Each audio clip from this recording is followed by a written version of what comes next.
agree with the soda cap ban because it infringes on civil rights.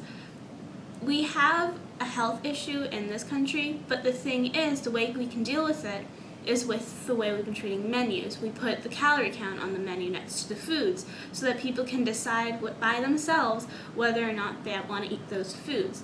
If you're just taking away anything above a 16 ounce, you're removing people's ability to choose for themselves.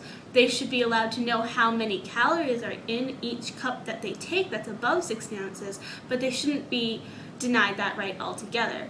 This is really just a dumb thing that Bloomberg is focusing on, and I really think he should be focusing on more important issues like the racism issue, feminism issues, hunger issues, homeless issues. There's so many other problems that he could be taking care of. Instead, he's caring about the 16-ounce cup issue.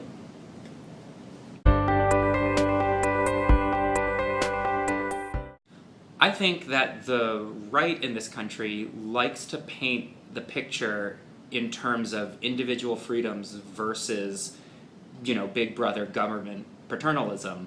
But that's not really the story. It's sort of forgotten about that that there's a third party, and that's really like the corporations.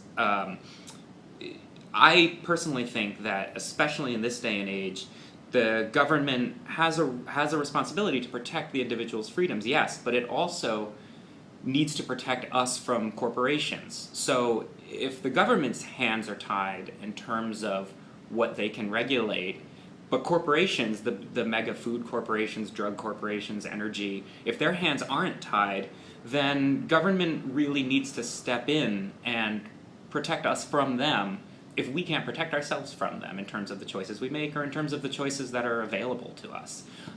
So although I do think there is an argument to be made for personal liberty and personal choice, it's not a zero-sum game. It's not just us versus the government. The government is really, their role is to sort of be a middle person, be a level of protection from corporate interests.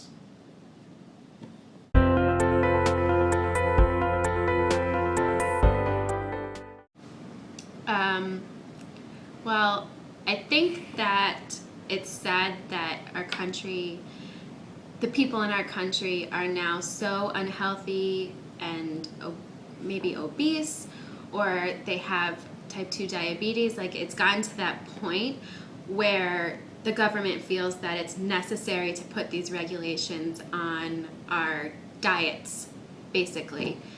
But it's hard to feel either way about it. I think that if the tax is going to be put on large sugary drinks, it should also be on the diet sodas as well, because there's plenty of bad chemicals that your body doesn't need. And I also think that it's taking Michelle Obama's Let's Move initiative one step further and saying what you're putting into your body is in excess and you don't need it. So what's the next step after that? And thinking about that trajectory gets a little bit scary.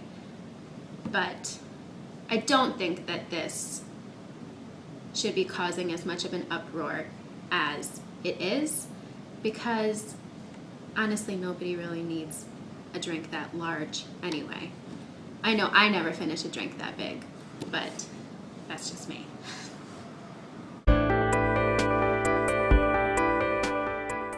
I'm really of two minds on the big soda ban, which I guess goes into effect tomorrow in New York City.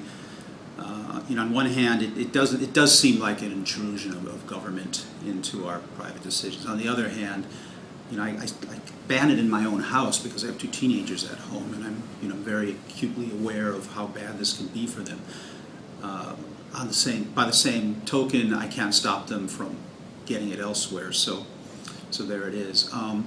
Personally, I think there are areas where the government intrudes for what they see as our own good. You could look at helmet laws, seatbelt laws. We tend to think of things like smoking that affect other people as well. We don't think this really affects other people, except if you think about, for example, if we ever had a comprehensive health care program, we all pay for that. And then if the government's providing for our health, they have a right to provide for, put some conditions on that.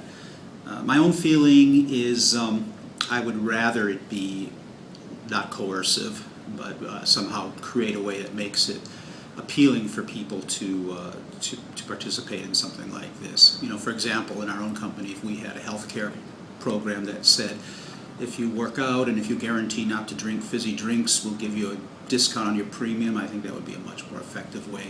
I don't think this is going to work. I love our mayor, but he's being a bit of a nanny here. I think he'll go about as well as alcohol prohibition did. That said, as far as the nanny state, I like Mary Poppins.